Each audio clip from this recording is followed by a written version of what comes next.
लिख रहे हैं molality number of mole by weight of solvent, बस फॉर्मूला यही है ना। यदि याद रखना है तो बस यही एक line, number of mole by solvent का वेट, किस चीज में, केजी में। बाद में जो नंबर ऑफ मोल को सॉल्व कर देंगे वेट बटा मॉलिक्यूलर वेट कर, ठीक है। नंबर ऑफ पार्टिकल बटा एवोगाड्रो नंबर, बात खत्म।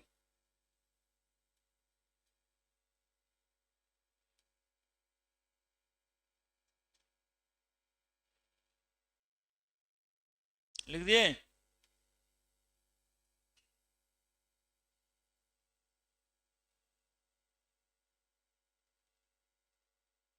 पढ़े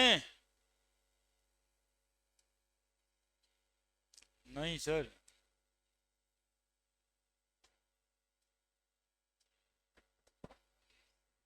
पढ़े।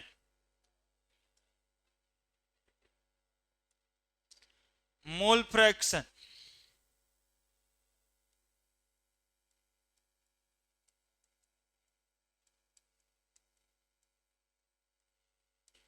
मोल फ्रैक्शन को एक्स से लिखते हैं, छोटा वाला एक्स भी दे सकते हैं और बड़ा वाला एक्स भी दे सकते हैं। फ्रैक्शन का मतलब है रेशियो, फ्रैक्शन का मतलब है रेशियो। रेशियो किसका? तो मोल का। सुनेगा, सॉल्यूशन में दो चीज होता है, एक सॉल्यूट और एक सॉल्वेंट। दोनों को मिला दें तो solute plus solvent is equal to solution. तो नंबर ऑफ मोल किसी एक का, चाहे तो सॉल्यूट का चाहे तो सॉल्वेंट का, बटा total number of mole of solution, solution के नंबर ऑफ मोल से भागा दे दें सॉल्यूट के नंबर ऑफ मोल को, तो इस बात को बोलेंगे मोल फ्रैक्शन, है ना। सॉल्वेंट के मोल को भागा दे देंगे सॉल्यूशन के नंबर ऑफ मोल से, तो मोल फ्रैक्शन ऑफ सॉल्वेंट कहेंगे। तो मोल फ्रैक्शन को डिफाइन करते हैं कि it is the ratio of number of mole of either component of either component of solution to that of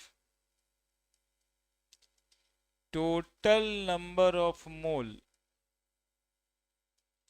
total number of mole of solution,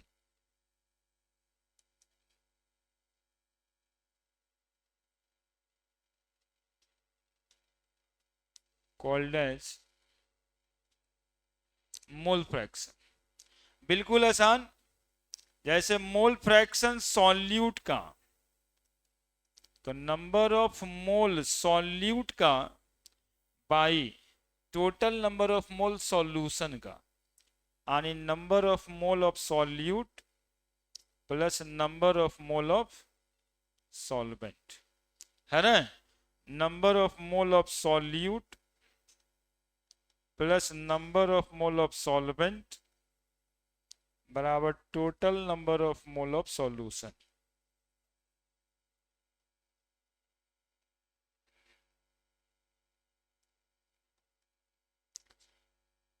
similarly यदि mole fraction solvent का पूछा जाए तो क्या करेंगे बताइए आप लोग। नंबर ऑफ मोल किसका? सॉल्वेंट का, ऊपर लिख देंगे by number of mole solute का plus number of mole solvent का।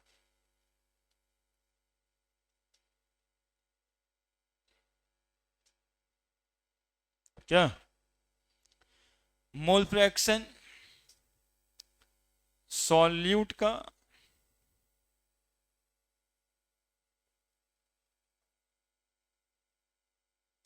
number of mole solute by number of mole of solute plus number of mole of solvent।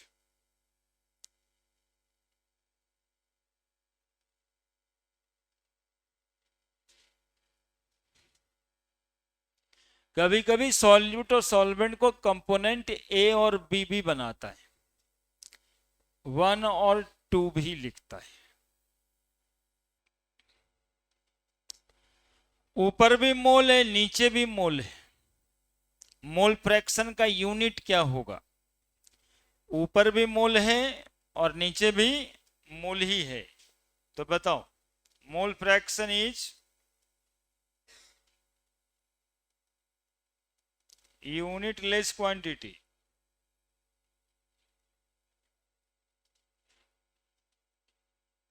Mole fraction कैसा quantity है? Unit less quantity, है ना। Mole fraction temperature independent है।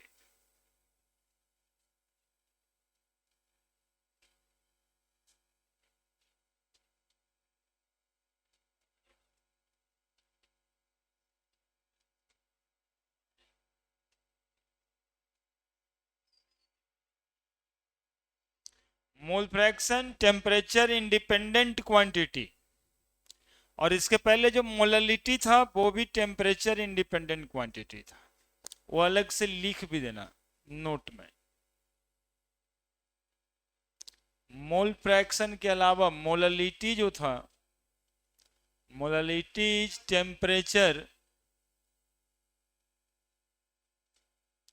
Independent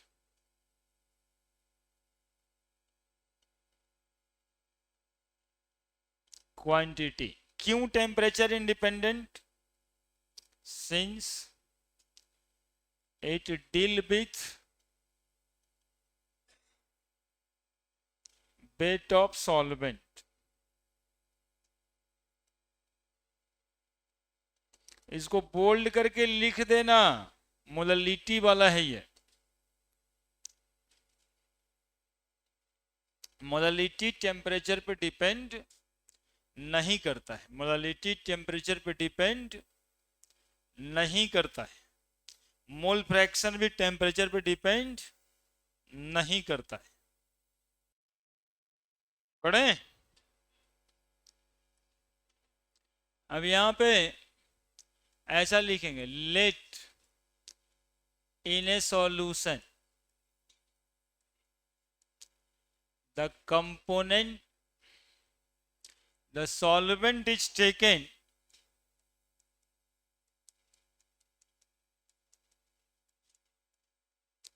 as component 1। Generally इस chapter में solvent को component 1 के रूप में लिया गया। मतलब दो कंपोनेंट होता है सॉल्यूशन का, एक सॉल्यूट और दूसरा solvent. Solvent is taken as component 1 and solute is taken as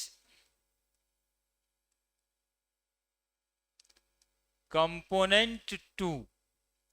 then solute को हमने 2 माना है, x2 is equal to n2 by n1 plus n2।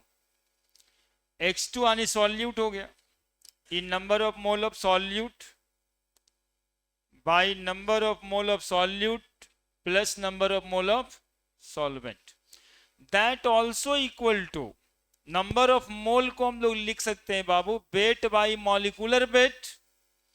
नीचे में भी बड़ा वाला W बाई बड़ा वाला M, छोटा वाला W बाई छोटा वाला M।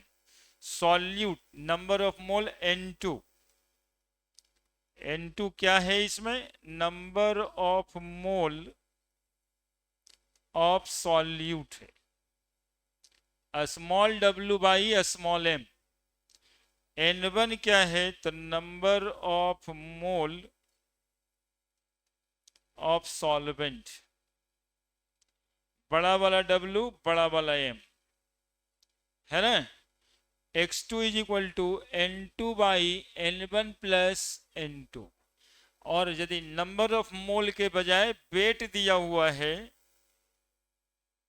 तो small w by small m, solute का वेट, बड़ा वाला W बाई बड़ा वाला M, सॉल्वेंट का वेट।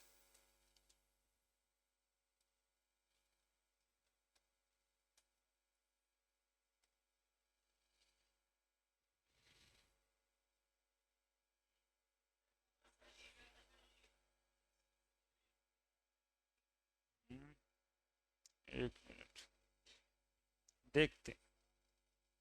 हाँ क्या हो गया, let in in a solution, let in a solution लिखना था यहाँ पर।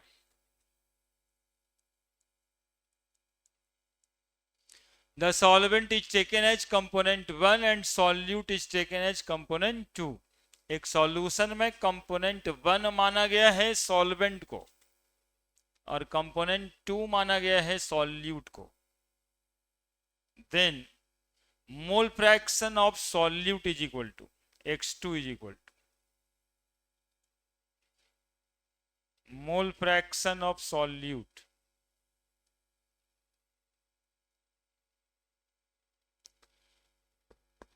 Small w weight of solute, small m, यहीं से लिखते जाना, और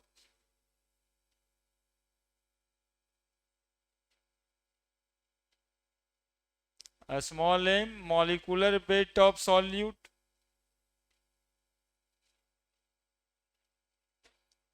बड़ा W वेट ऑफ सॉल्वेंट है, बड़ा वाला m molecular weight of solvent. आप इधर ठीक है, उसके पीछे नहीं बैठिएगा, वो दोनों को साथ भी नहीं बैठना है। आप तो इधर बैठते थे, काहे के लिए पीछे गए? वो कुछ कुछ ऐसा करेगा जो पता नहीं चलेगा, लेकिन इन्वॉल्व करके रखेगा। पैरेलल कहानी चल जाता है, होता क्या है कि बैठने के बाद पैरेलल एक ठो कहानी चलते रहता है, उस कहानी के बीच में हम आते हैं डिस्टर्ब करने के लिए। तो हमें डिस्टर्ब करने के लिए सब सोचता है, इस वजह से दिक्कत है। Small w by small m, यहीं पे रहिए। अब अगला बात पढ़ना है कि मोल फ्रैक्शन का सम कितना के बराबर होता है, कोई बताएंगे क्या? Sum of mole fraction is equal to 1। किसी भी फ्रैक्शन का सम हमेशा 1 ही होता है, ये मैथमेटिकल टर्म है। फ्रैक्शन का सम 1 होता है, तो मोल फ्रैक्शन का सम 1 होगा। तो यहां पर अगला पॉइंट है sum of mole fraction is equal to 1। Sum of mole fraction is equal to 1। क्या कहने का मतलब है कि mole fraction of solute plus mole fraction of solvent is equal to 1। या अभी जैसे सॉल्यूट को कंपोनेंट 2 बनाए और सॉल्वेंट को कंपोनेंट 1 बनाए, तो x2 प्लस x1 बराबर 1। और यू कैन राइट कि x2 बराबर 1 माइनस x1, है ना। अब देखो इधर समझाते हैं कि मोल फ्रैक्शन का सम 1 कैसे होता है, या किसी भी फ्रैक्शन का सम 1 कैसे होता है। मान लो कि 50 एक क्वांटिटी है, समझना, इसको 3 फ्रैक्शन में बांट देते हैं, 10, 20, तो 20 ही बचेगा। 30 करेंगे, 35 कर देते, थोड़ा अलग अलग तीनों करना था। 10, 15, 25, 3 भाग में बांट दिए 50 एक क्वांटिटी को, ठीक है। अब इसका फ्रैक्शन लिए तो 10 बटा 50, 15 बटा 50, 25 बटा 50। और फ्रैक्शन का सम 1 होता है या नहीं होता है, ये देखने के लिए क्या करना पड़ेगा, तीनों को जोड़ देंगे। कैसा भी फ्रैक्शन हो जोड़ के 1 ही आएगा। 25 बटा 50 देखो तो कितना जोड़ के आता है, 1। तो फ्रैक्शन का सम हमेशा 1 होता है। इसके कहने का यही सेंस है कि कोई क्वांटिटी है जिसको अलग अलग भागों में बांट दिया गया, अब उसका फ्रैक्शन लिए। अब देखो यहां पर क्या था, इसको कनेक्ट करो सॉल्यूशन से। 50 टोटल अमाउंट होगा सॉल्यूशन का, 50 में 10, 15, 25 सॉल्यूट्स होगा अलग अलग मान लेते।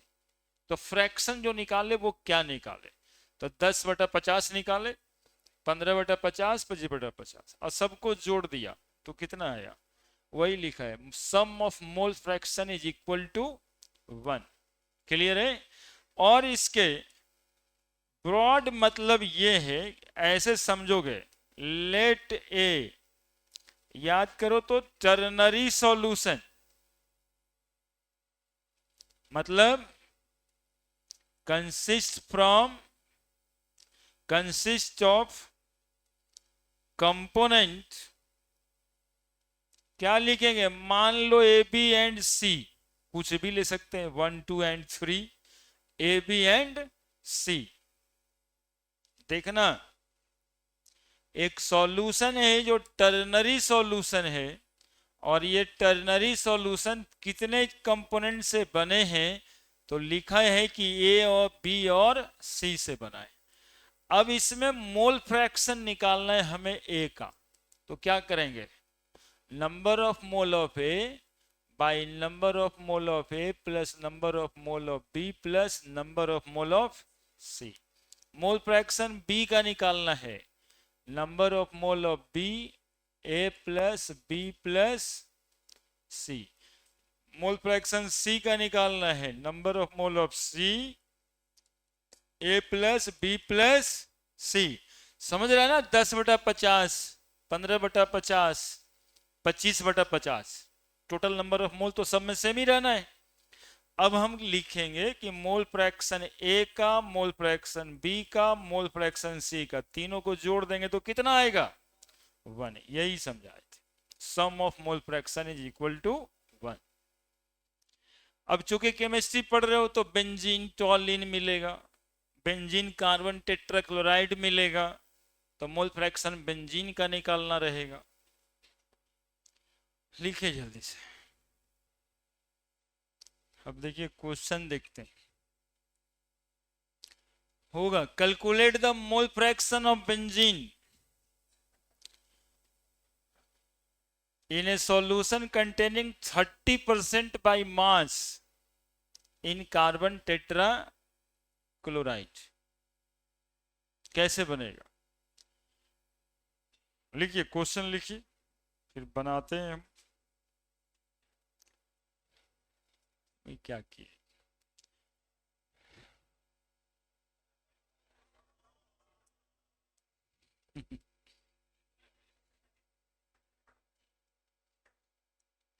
जिंदा हैं आप लोग।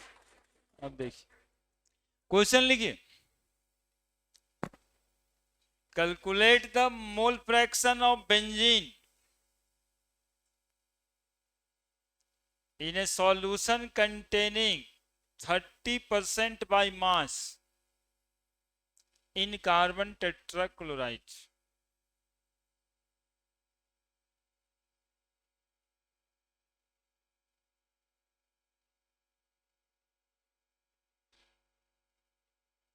सवाल एनसीईआरटी का ही है, इन टेक्स्ट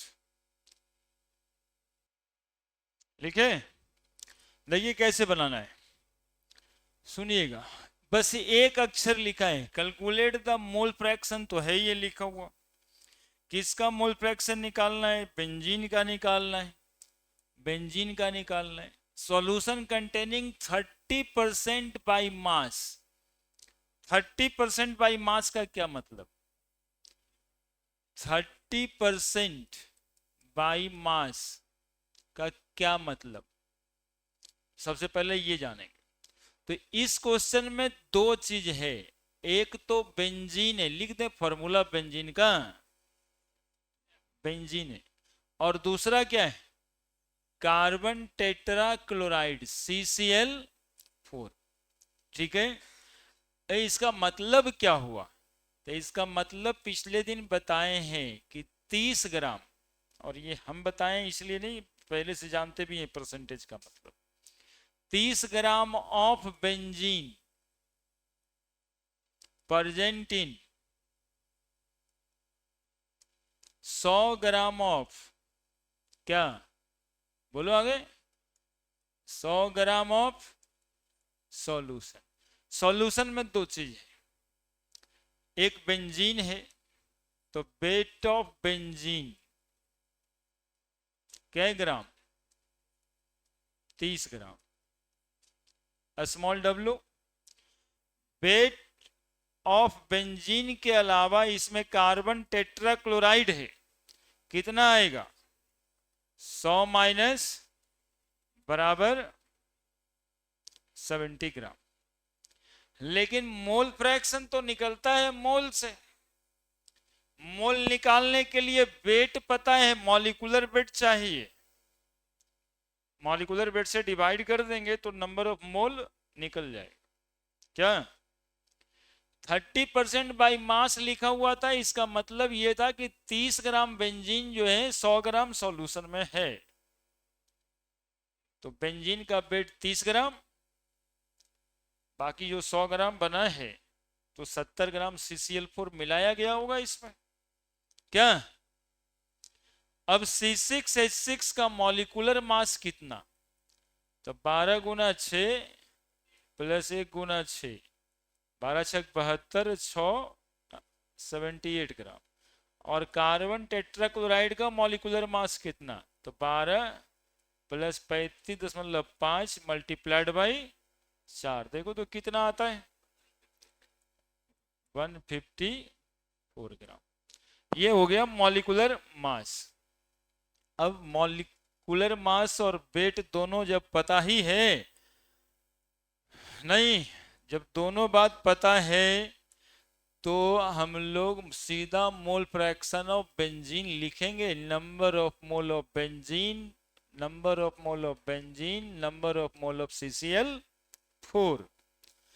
बोलो जी, नंबर ऑफ मोल का फॉर्मूला वेट बाई, तो बेंजीन का वेट कितना बाई मॉलिक्यूलर मास कितना, बाई 30 बाई प्लस CCl4 का वेट कितना 70 ग्राम, मॉलिक्यूलर मास 154।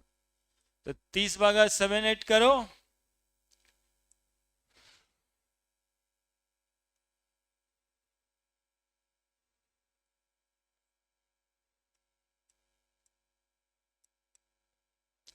0.397, 0.397, 70 क्या हो गया?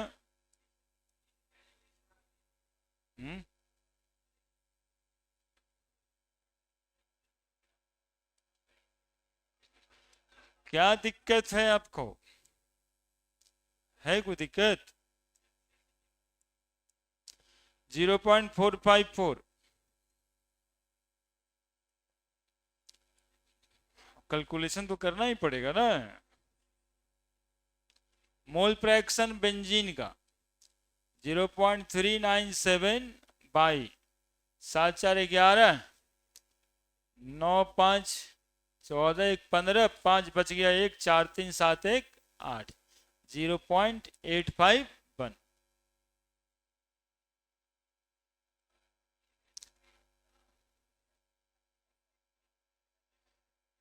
गलत हो गया। 30/78, 30 डिवाइडेड बाई 7 8, 0.384। 97 क्यों दिया था, कुछ अलग लिख दिए होंगे।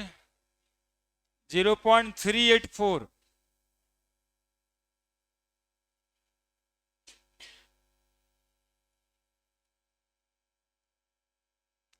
चमकता है।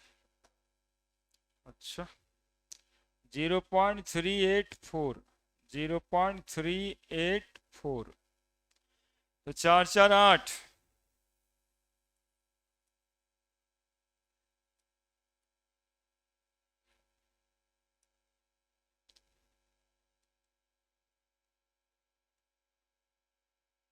चार चार 8। दूसरा सही है ना जी? 4 5 4, 8 5 13, 3 बच गया 1, 4 3 7 1 8, 0.838।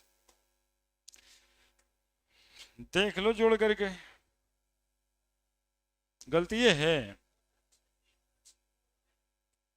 0.384, देखो ना गलती होगा।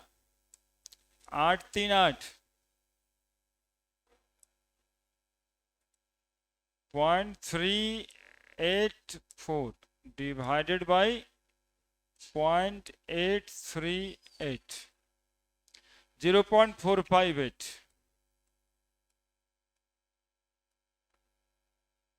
आंसर। बस यही इतना सा बात था, मोल फ्रैक्शन निकल गया। 30% बाई मास लिखा था कार्बन टेट्राक्लोराइड में, तो 30 ग्राम बेंजीन था 100 ग्राम सॉल्यूशन में, मतलब ये हुआ कि 70 ग्राम इसमें CCl4 होगा। तो 30 ग्राम बेंजीन है और 70 ग्राम CCl4 है।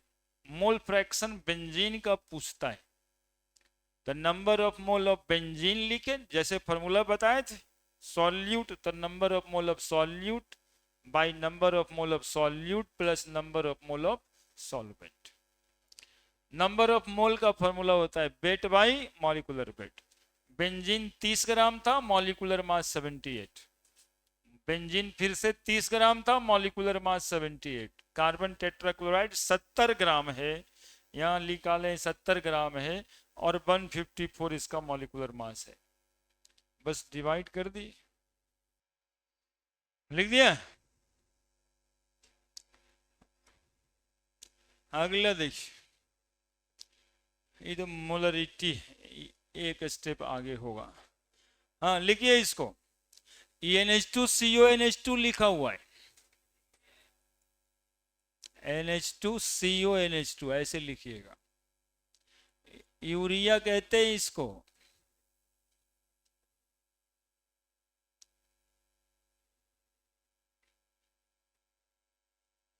Calculate the mass of urea required in making 2.5 kilo of 0.25 molal aqueous solution. ये भी एनसीईआरटी का इंटेक्स क्वेश्चन है।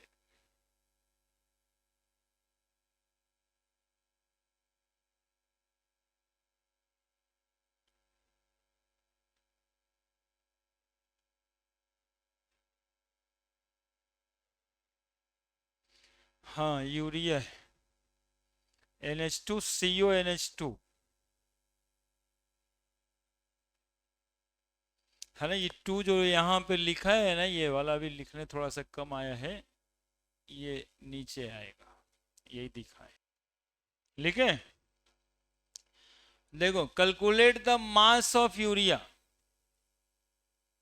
क्या निकालना है, यूरिया का मास आने स्मॉल w निकालना है। Required in making 2.5 kg of, देखो जी 2.5 kg ऑफ 0.25 मोलल को कैसे समझोगे, कैसे तोड़ोगे। 2.5 kg 0.25 मोलल एक्वस सॉल्यूशन, यहां पे समझोगे इसका मतलब सॉल्वेंट का वेट जो है ना, वेट ऑफ सॉल्वेंट, चूंकि मोललिटी है, मोललिटी में सॉल्वेंट होता है 2.5 kg, और मोललिटी दे रखा है कितना 0.25। इसका मतलब समझाए, निकालना क्या था सॉल्यूट का वेट, यानी वेट ऑफ यूरिया पूछ रहे थे। यूरिया सॉल्यूट ही है ना।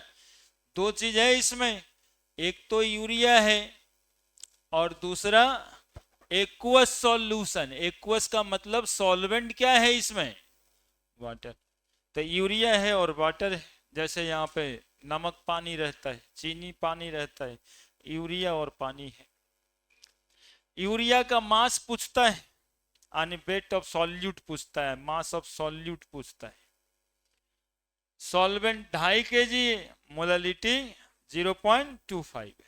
तो मोललिटी का फॉर्मूला अभी अभी पढ़े, वेट बाई, बोलो ना जी, मॉलिक्यूलर वेट इनटू सॉल्वेंट का वेट, किस चीज में केजी में, है ना। ग्राम रखते हैं तो ऊपर लिखते हैं 1000।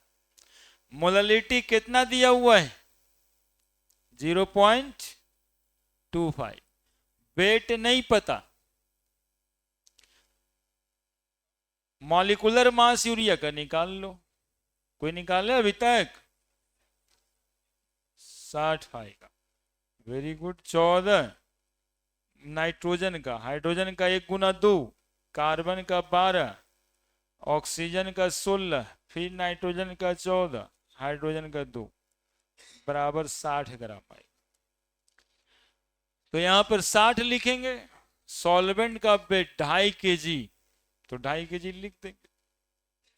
तो सॉल्यूट का वेट तो सीधा सीधा निकलता हुआ दिखाई दे रहा है, 0.25 गुना 60 इंटू 2.5। अब इसको सॉल्व करना है, तो वेट इज इक्वल टू 0.25 गुना 60 गुना 2.5। दशमलव का हिसाब किताब कर दो, है ना। 100, 25 में 4 से कट जाएगा, 4 जो है 15 से कट जाएगा, 15 दूनी 30 होता है, और 7.5 जोड़ देंगे, 37.5 ग्राम आंसर। यानी 37.5 ग्राम यूरिया है इसमें।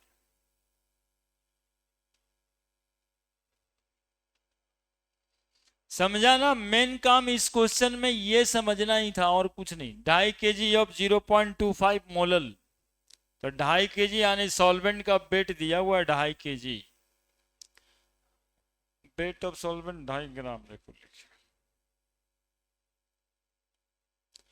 2.5 kg, और मोलालिटी दिया हुआ है 0.25।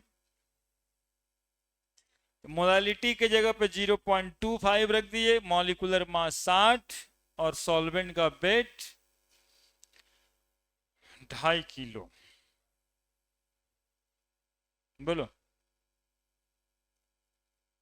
बढ़े। इसमें तो 3 बात निकालना है, मोलारिटी अभी नहीं पढ़े। ये देखो KI, उतारिए इसको,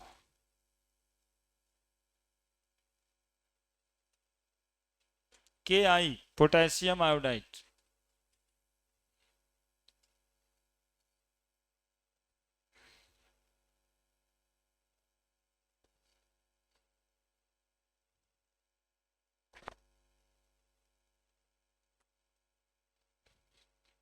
ये IT का सवाल है, मतलब मेंस का।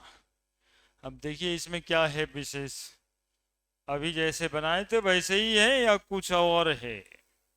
बनाइए जल्दी से इसको अपने से आंसर।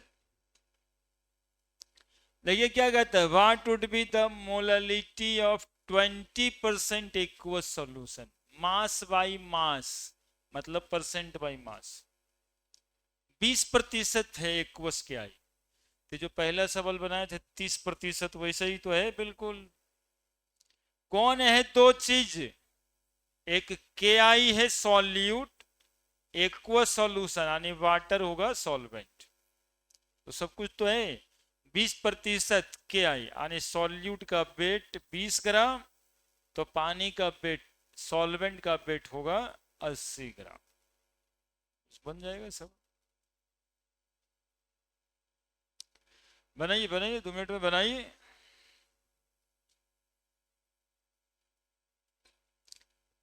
बनता है तो गुड, नहीं तो वेरी गुड, हम है ही हैं। क्या 1.5 आ रहा है? 20% by mass, mass by mass लिखने का मतलब था W/W लिखा हुआ है, यानी 20 gram potassium iodide present in 100 gram of solution. ठीक है, तो बताइए वेट ऑफ सॉल्यूट यानी के आई कितना ग्राम हुआ, 20 ग्राम। वेट ऑफ वाटर पानी कितना ग्राम आएगा, 100 माइनस 20 ग्राम। चूंकि चूंकि सॉल्वेंट इसमें होगा 80 ग्राम। के आई का मॉलिक्यूलर मास लिखा है सवाल में खुद ही 166 ग्राम मॉलिक्यूलर मास ऑफ, और वाटर का मॉलिक्यूलर मास 1 गुना 2 प्लस 16 तो 18 ग्राम। अब पूछता क्या है, तो वो पूछ रहा है मोललिटी। ठीक है, मोलो फ्रैक्शन पूछता तो बना देते, लेकिन मोललिटी ही पूछ रहा है। तो मोललिटी का क्या फॉर्मूला है, मोललिटी बराबर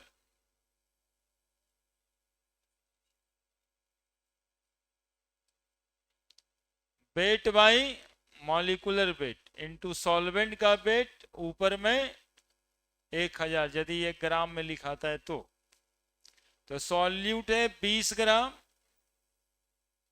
मॉलिक्यूलर मास 166 ग्राम, सॉल्वेंट का वेट 80 ग्राम, ऊपर मल्टीप्लाइड हो जाएगा 1000, 20 4 से कट जाएगा, 4 1000 से कट जाएगा, 250 बाई 166। बस इतना ही सवाल था, और कहाँ कुछ है।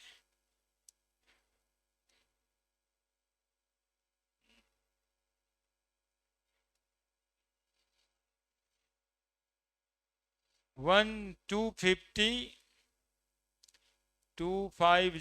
डिवाइडेड बाई 166,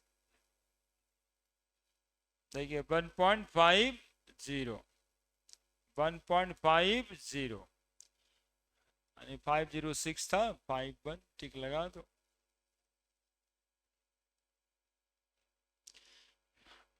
देखिए 2019 का सवाल है, मतलब क्या दिक्कत है, क्या अंतर है, जैसे 30% था वैसे ही 20% है। ये इतना सब कुछ तो सवाल में दिया है, सीधा वो फॉर्मूला लगाना रहता है, बस इतना ही सब बनाना था आपको।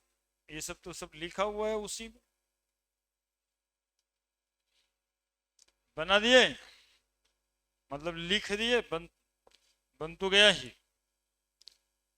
मोल फ्रैक्शन निकालना था। देखिए क्या कह रहा है, the mole fraction of solvent, ऐसे लिखिए mole fraction of solvent in aqueous solution of solute is 0.8। बताइए अभी तुरंत बात हो रहा था कि sum of mole fraction is equal to 1। यदि सॉल्वेंट का मोल फ्रैक्शन पता है तो सॉल्यूट का मोल फ्रैक्शन कितना बताओ, नहीं होगा क्या, solute 1 minus solvent 1 minus mole fraction of solvent यानी 0.2 सॉल्यूट का mole fraction.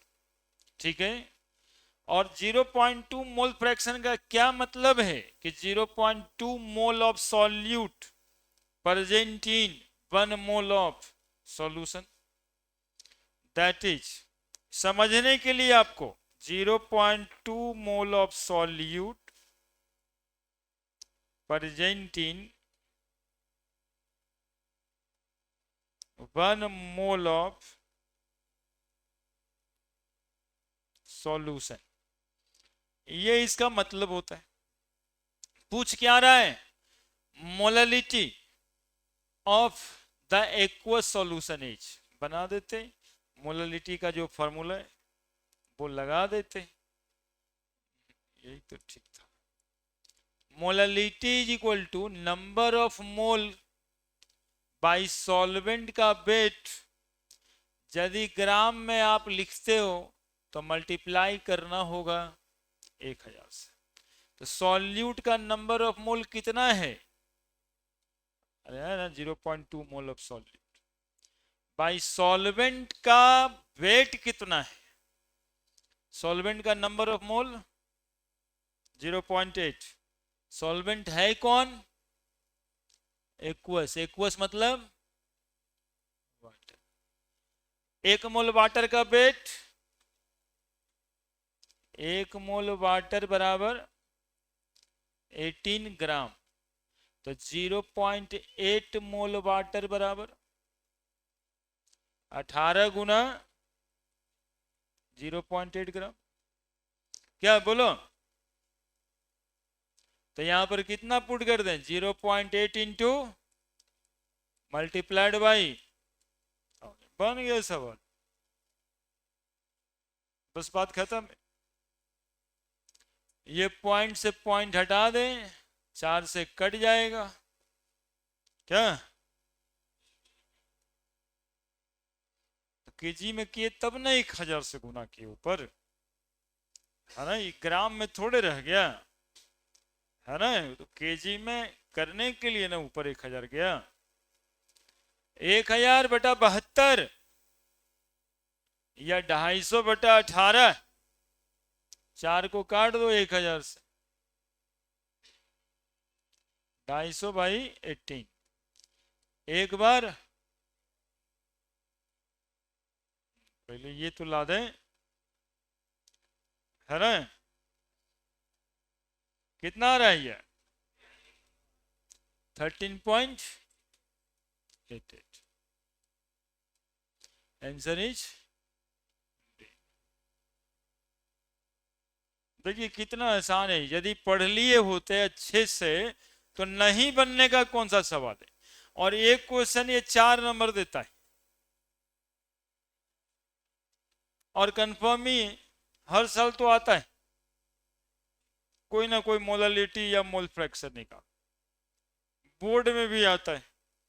What do you mean by mole fraction भी आता है, यानी डिफिनीशन भी आता है, न्यूमेरिकल भी आता है।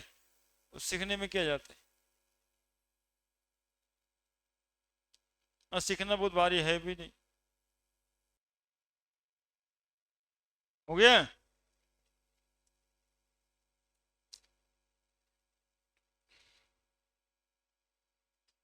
ये आगे बनेगा मोलरिटी है, मोलरिटी, मोलरिटी।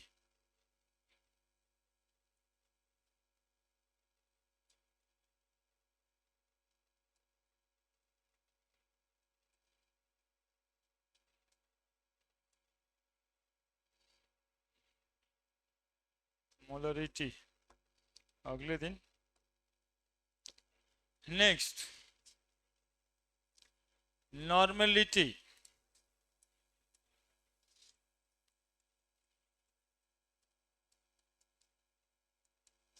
एन से लिखते हैं। The amount of solute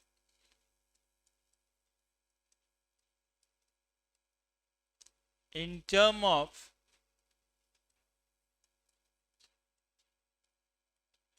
number of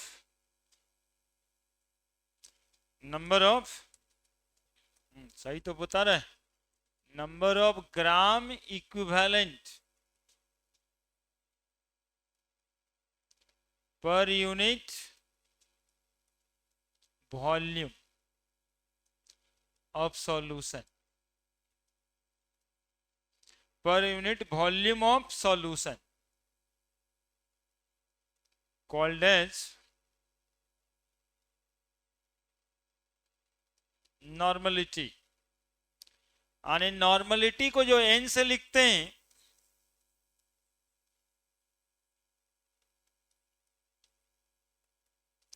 number of gram equivalent, gram equivalent एक टर्म है, जैसे नंबर ऑफ मोल एक टर्म है ऑफ सॉल्यूट बाई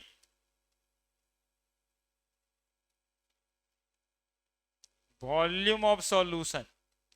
सॉल्यूशन का वॉल्यूम लेना है इन लीटर, वॉल्यूम को लीटर में ही लेना है, वॉल्यूम को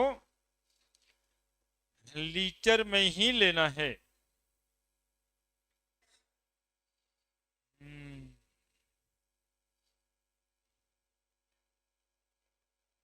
हम्म।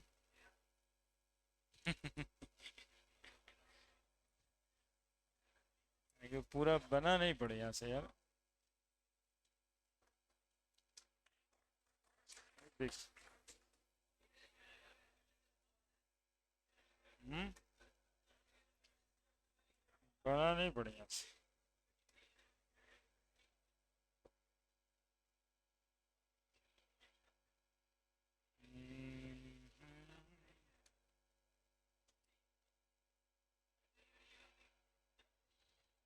ठीक, ठीक है, समझ ही रहे।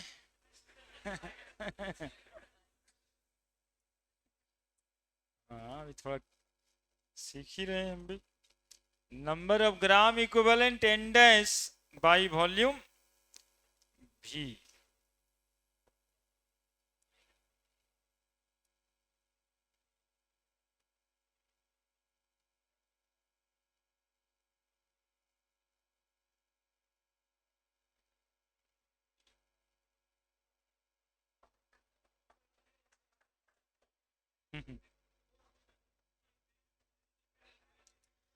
N dash number of gram equivalent को लिखें और वॉल्यूम ऑफ सॉल्यूशन को लीटर में लिखना है ना।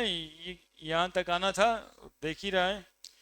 यूनिट क्या हो जाएगा नॉर्मलिटी का?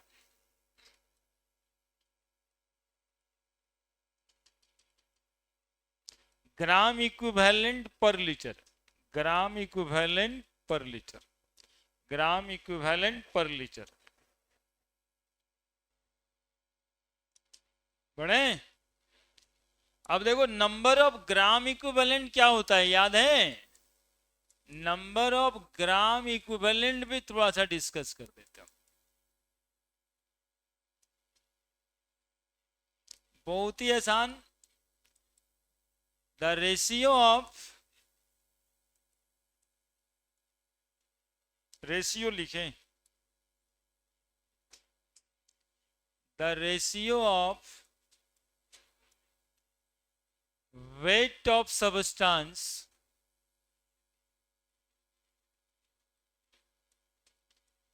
to that of equivalent weight,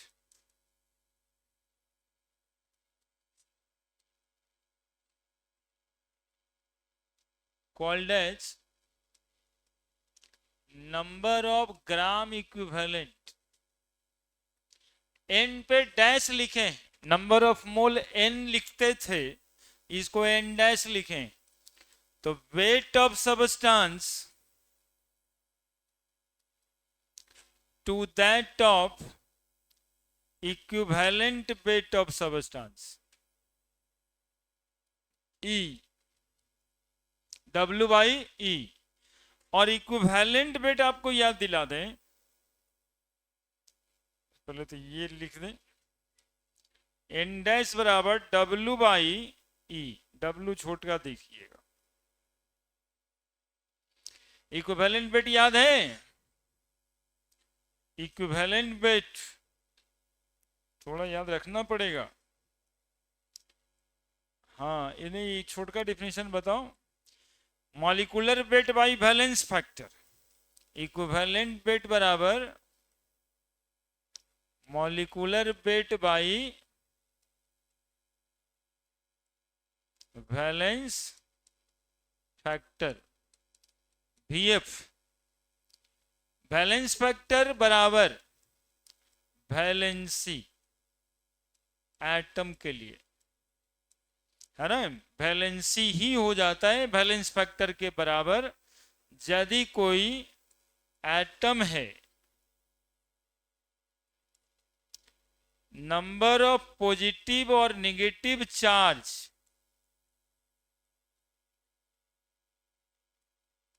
for ion,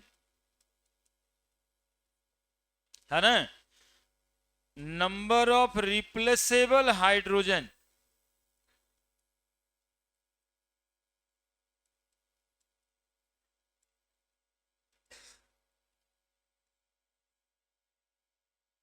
for acid,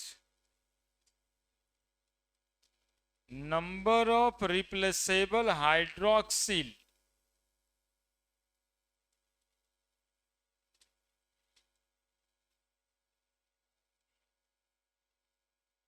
for base, these are the valence factor.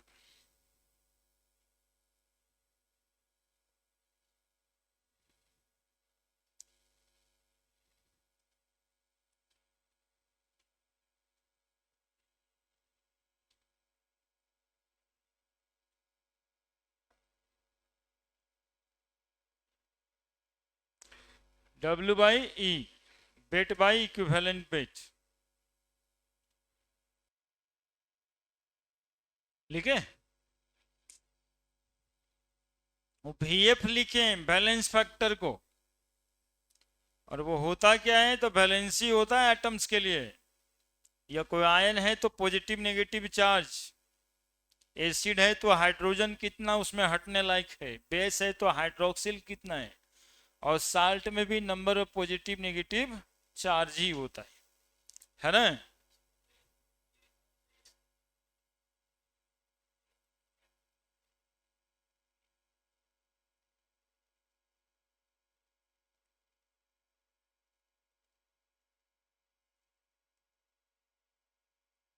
तो कंपाउंड बेसिकली तीन ही तरह का होता है, acid base salt.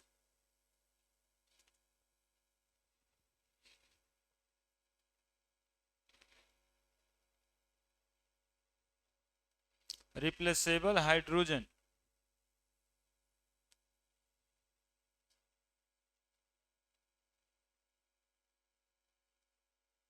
For acid, number of replaceable hydroxyl for base, base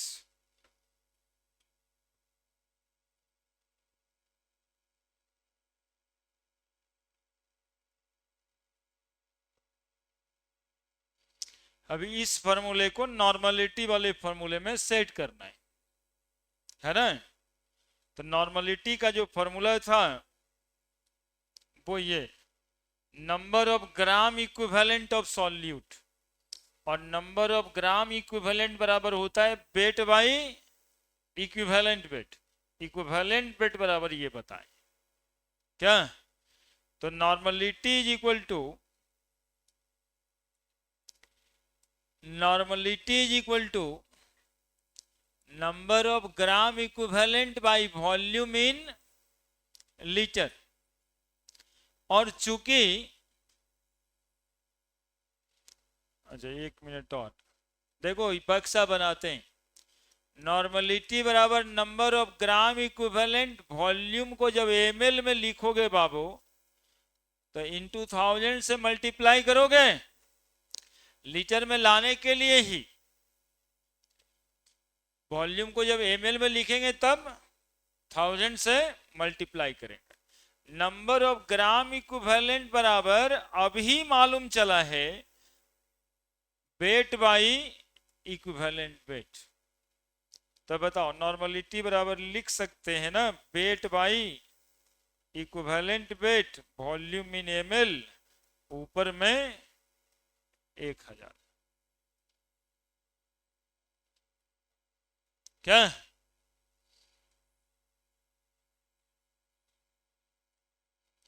जरा देखते रहना, देख रहे हो तब, देख रहे हो तब। नॉर्मलिटी बराबर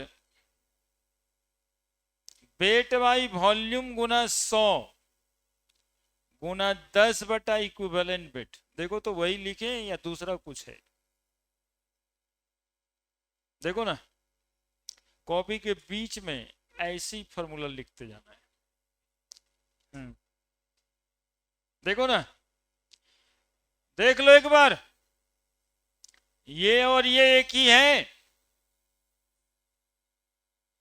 तो ऐसे काहे लिखे हैं? वैसे तो ठीक ही लग रहा था, क्यों लिखे वैसे? हाँ, ये वाला परसेंट बाई वॉल्यूम हो गया। तो बोलो नॉर्मलिटी बराबर percent weight by volume into 10 बटा क्या लिख दें? Equivalent weight. देखो पहले लिखोगे तो परेशान रहोगे। देखो पहले percent by volume is equal to, पिछले क्लास में पढ़े थे, परसेंट वेट बाई वेट गुना डेंसिटी पढ़े थे। तो बताओ नॉर्मलिटी बराबर लिख दें परसेंटेज बाई मास गुना डेंसिटी गुना 10 बाई इक्विवेलेंट वेट। देखो यही फॉर्मूला ये बन गया। क्या बना या नहीं? अभी कहाँ गया शेप बनाने वाला? देखिए ये गड़बड़ है, लेकिन अब हमको क्या करना है, बना के ही रहना है।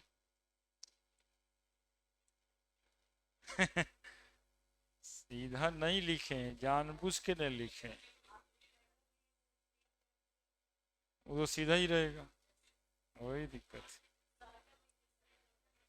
हाँ, सर्किल ले लेते हैं। ये देखिए, ये देखिए, ये देखिए। अरे फार्मूला लिख। हम तो कंसंट्रेट कर रहे हैं यार, उससे बढ़िया घेर ना देंगे हम। ये देखिए सबसे अच्छा ये है। ये देखिए जैसे लिखेंगे वैसे घेर देंगे। मूव करने वाला सीखिए।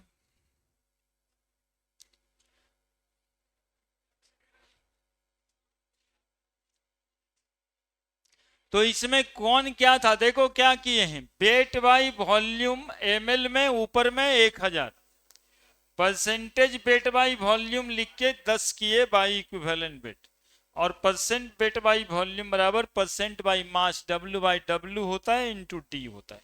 दिक्कत क्या है? एंडलेस को क्या कहते हैं, जरा एक बार मेरे साथ बोल दो, लिखना तो छोड़ ही दो, बोल दो मेरे साथ। एंडलेस को क्या कहते हैं? नंबर ऑफ ग्राम इक्विवेलेंट कहते हैं। Very good. और इस भी को क्या कहते हैं? Volume of solution. पिछले कॉपी में लिखें। ये छोटका डब्लू क्या है? Wait of solute. ई क्या लिखे हैं? Equivalent weight of solute. E लिख दिए, अब तो कुछ नहीं बचा। परसेंटेज डब्ल्यू बाई भी लिखा रहता, मतलब परसेंट बाई वॉल्यूम।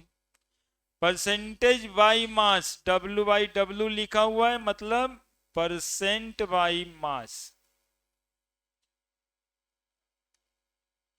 और डी का मतलब, डी का मतलब डेंसिटी ऑफ सॉल्यूशन। सब टेढ़ा लिख दिए। देखो